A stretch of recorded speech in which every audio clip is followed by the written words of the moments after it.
আজ অনেক দিন পর ফতেজঙ্গপুর বাজারে আসলাম। এটা একটা ঐতিহ্যবাহী বাজার।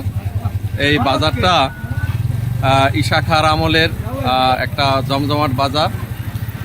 এই বাজারটা বেশি বড় না, এখানে ছোটোখাটো জিনিসপত্র পাওয়া যায়, তরি তরকারি থেকে শুরু করে মাছ মাংস বা ইত্যাদি।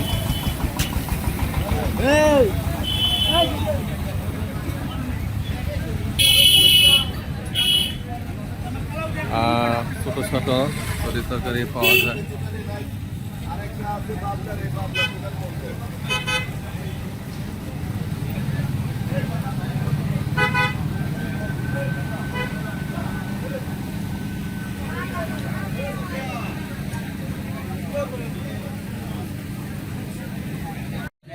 আরে ভাই, দেশি মাছ, এটা কি মাছ?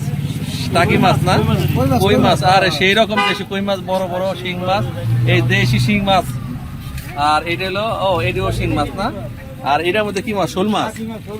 ওরে আল্লাহ, প্রচুর মাছ। এই দেশি মাছগুলি খুবই সুস্বাদু না? হ্যাঁ, বেচা হয়ে যাবো গা। হ্যাঁ, আরে 200 টাকা কেজি হলে তো আমিও নিব, অসুবিধা নাই।